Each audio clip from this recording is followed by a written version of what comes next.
Selamat pagi, salam patuhilan. Karena ini masih dalam masa Natal dan Tahun Baru, maka perkenankan saya menyampaikan Selamat Natal dan Tahun Baru. Selamat bertemu dalam kesempatan pagi hari ini dalam acara Sapa Pagi. Saudara-saudara sekalian yang terkasih dalam Tuhan, kalau saudara-saudara mendengarkan berita-berita viral akhir-akhir ini, banyak hal-hal yang gregetke atau membuat kita jengkel. Contohnya, seorang menteri, bahkan menteri sosial, hamba Tuhan juga, anak-anak Allah, melakukan korupsi. Yang dikorupsi itu adalah dana sosial, dana yang harus diberikan kepada orang-orang fakir miskin, orang-orang yang membutuhkan bantuan karena mencari makan untuk kehidupan sehari-hari yang sangat sulit. Saudara, Pak Menteri itu menggunakan haknya, menggunakan kekuasaannya untuk menguasai dana sosial itu demi kepentingan pribadi, alias korupsi. Bayangkan, seorang menteri, kita tahu bahwa menteri itu gajinya besar, kedudukannya tinggi, pengaruhnya besar. Tetapi dia tidak menggunakan kedudukan, pengaruh, dan gaji itu untuk kepentingan masyarakat, untuk kepentingan orang banyak. Apalagi ya, saya tadi mengatakan bahwa dia seorang anak Allah. Saudara, kalau dia memang benar-benar seorang anak Allah, mestinya dia mikir, dia tahu bahwa kedudukannya dia sebagai seorang menteri itu tidak benar kalau melakukan korupsi. Kok nggak mikir? Rakyatmu itu banyak yang kaliren, banyak yang sulit makan karena tidak punya dana untuk makan sehari-harinya. Ora duwe duit, butuh bantuan. Lah kok duitnya malah dikorupsi. Bener-bener orang mikir. Padahal anak Allah mestinya tahu bahwa ada firman yang tertulis di dalam Efesus 2 ayat 10 yang saya bacakan demikian. Karena kita ini buatan Allah, diciptakan dalam Kristus Yesus untuk melakukan pekerjaan baik yang dipersiapkan Allah sebelumnya. Allah mau supaya kita hidup di dalamnya, maksudnya di dalam Kristus. Kudune dadi putra-putrane Gusti kuwi iso dadi kaca pangilon raja rasa Gusti ing tengah-tengahing jagat ini. Mestinya harus seperti itu. Dapat hidup menjadi teladannya Gusti Yesus, yaitu melakukan pekerjaan yang baik yang telah dipersiapkan oleh Allah untuk dia. Orang yang begini adalah orang yang sudah mendapatkan anugerah Dan anugerah yang didapat oleh menteri ini adalah kedudukan. Anugerah dari Allah. Kedudukan sebagai menteri. Sak mestine kedudukan sebagai menteri itu harus digunakan sebaik-baiknya untuk keagungan nama Tuhan, untuk kemuliaan nama Tuhan, dan untuk orang banyak. Menjadi menteri kedudukan mapan, bayarannya wakeh, pengaruhnya besar adalah merupakan anugerah Allah. Mestinya anugerah Allah ini digunakan sebaik-baiknya. Tetapi bagaimana yang dilakukan?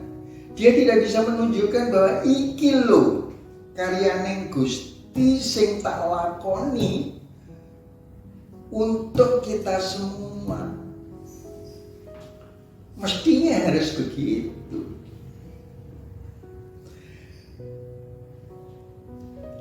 Kemudian saudara-saudara yang berkasih dalam Tuhan, ada lagi berita-berita yang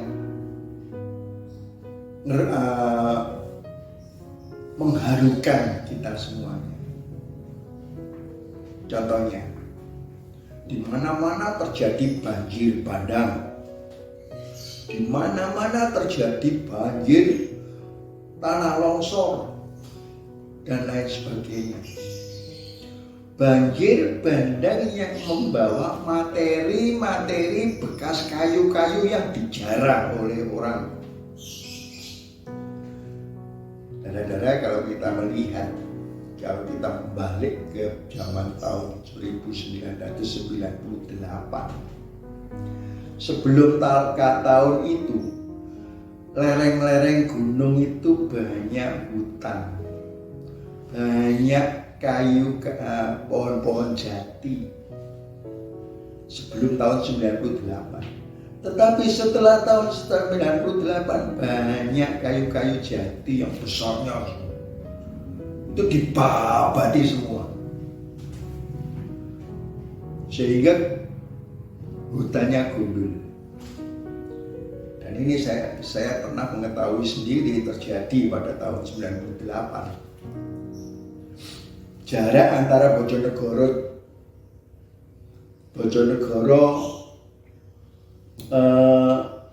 itu perjalanan itu Bojonegoro dan sampai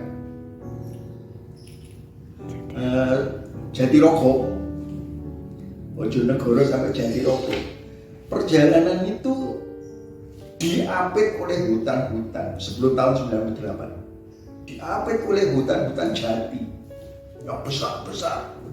Saya melewati situ.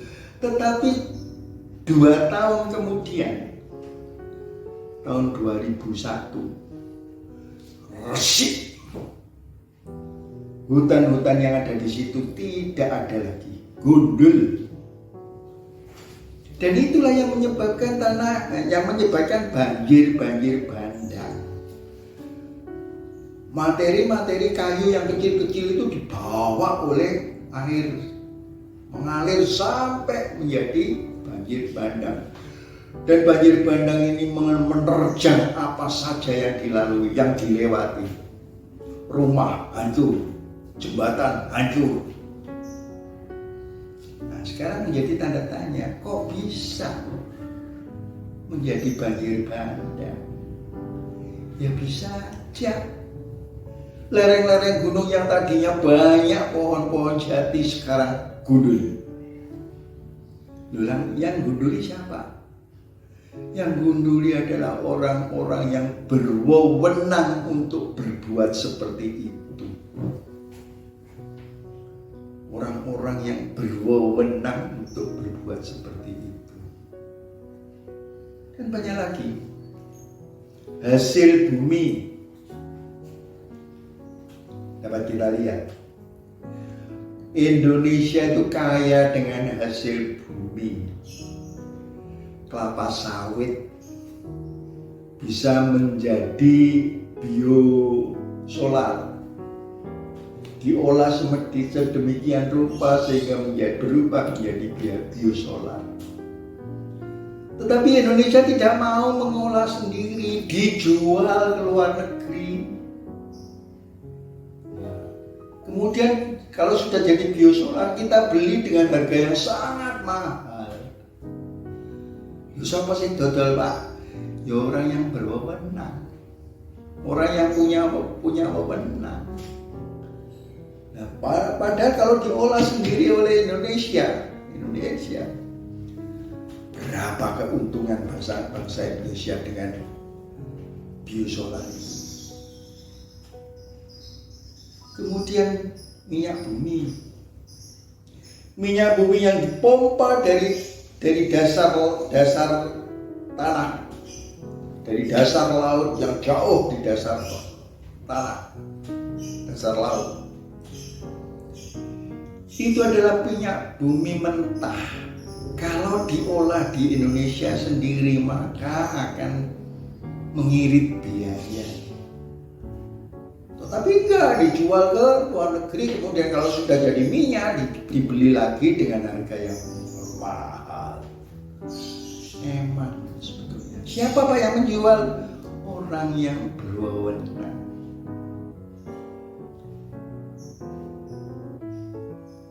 Logam mulia, emas, tambang emas yang kita miliki di Indonesia ini, waduh, bukan main banyaknya. Tetapi dijual kepada orang luar negeri, diolah. Aku jaluk semini persen naik, Indonesia hanya kecil penghasilannya yang dari logam mulia itu kecil. Kalau tidak diurus oleh Bapak Jokowi, waduh, keuntungan besar bagi mereka. Tapi itu untung. Nah, siapa dulu itu yang mengelola seperti itu? Yang mengelola adalah orang-orang yang berwenang. Yang berwenang melakukan tindakannya untuk kepentingan pribadi dan golongannya. Padahal sebetulnya kalau mereka mengetahui bahwa di dalam Kejadian 1 ayat 26 yang saya tekankan di sini adalah 26b. Saya bacakan. Baiklah kita ini Tuhan, menjadikan manusia menurut gambar dan rupa kita, supaya mereka manusia berkuasa atas ikan-ikan di laut dan burung-burung di udara dan di atas, dan burung-burung di udara dan di atas, ternak dan saya ulang.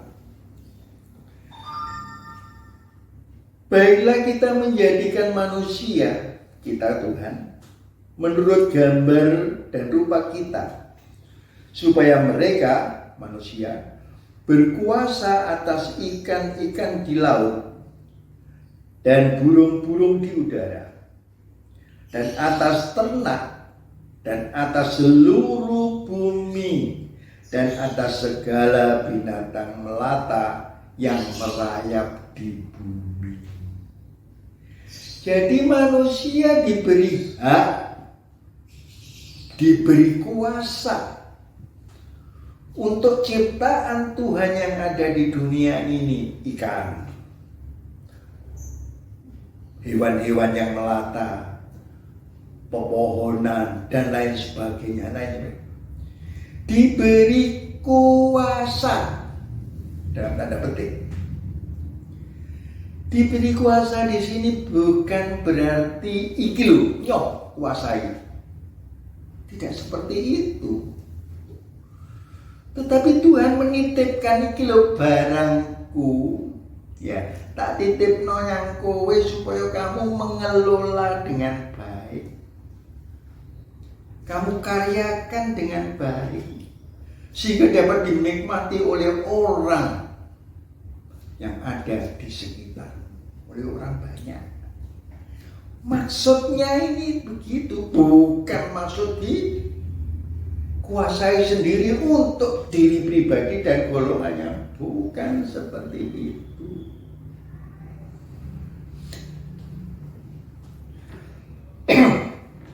Kalau kita pernah mendengar bahwa ada unen-unen basa Jawa sing kaya ngene surasane. Barang donya kuwi mung saderma titipan. Barang donya kuwi mung saderma titipan. Oleh Allah dititipkan kepada saudara-saudara kita dan saya, kita manusia, untuk dikelola agar menjadi baik, agar menjadi berguna untuk sesama kita.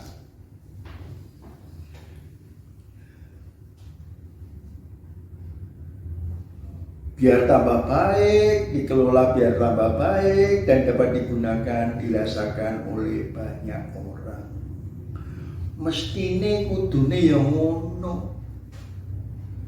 Orang nggo sak karepe dhewe, nggo keuntungan pribadine dhewe, dienggo keuntungan golongane dhewe. Bukan seperti itu. Saudara, dengan demikian satu hal yang penting bagi kita ialah bahwa kita setiap anak Tuhan hendaknya hidup menggumuli, menekuni kehendak Tuhan dan melakukan dalam hidupnya sehari-hari. Orang Kristen, anak-anak Tuhan, memiliki tujuan yang sangat khusus yang telah ditetapkan oleh Allah. Allah menginginkan agar semua anak Allah benar-benar hidup bagi kemuliaannya. Oleh karena itu, marilah kita berusaha untuk melakukan pekerjaan yang baik supaya hidup bahagia, menyenangkan Tuhan, dan menjadi berkat bagi sesama. Kiranya Roh Kudus memberi kekuatan dan menolong kita semua. Selamat berkarya untuk Tuhan. Amin. Mari kita berdoa. Syukur kami haturkan di hadirat Tuhan, pada pagi hari ini kami dapat menyampaikan sapa pagi di tengah-tengah situasi yang makin mencekam dengan merambaknya COVID-19. Tuhan, mampukanlah kami hamba-hamba-Mu untuk bertahan dalam iman dan melakukan kehendak Tuhan seperti apa yang telah Tuhan firmankan kepada kami. Mampukanlah kami untuk dapat menjaga diri kami dan saudara-saudara kami untuk mencegah atau menghentikan 100% perkembangan corona. Tuhan menyertai kami. Tuhan juga membimbing saudara-saudara kami sebagai pelaku-pelaku kesehatan, baik secara medis, demikian juga pemerintah yang sudah melaksanakan penghambatan perkembangan corona ini. Tuhan menyertai mereka, dan kami akan melakukan apa yang sudah mereka berikan sebagai dasar-dasar untuk mencegah perkembangan corona. Tuhan, apa yang sudah kami baca dan kami renungkan pada pagi hari ini adalah memberikan kepada kami untuk mampu membuat apa yang kami terima sebagai ciptaan-ciptaan Tuhan ini menjadikan nama harum Tuhan dan juga menjadikan sangat berguna bagi kita semuanya. Dalam nama Yesus Sang Kristus kami sudah memohon dan berdoa. Amin. Terima kasih. Selamat pagi.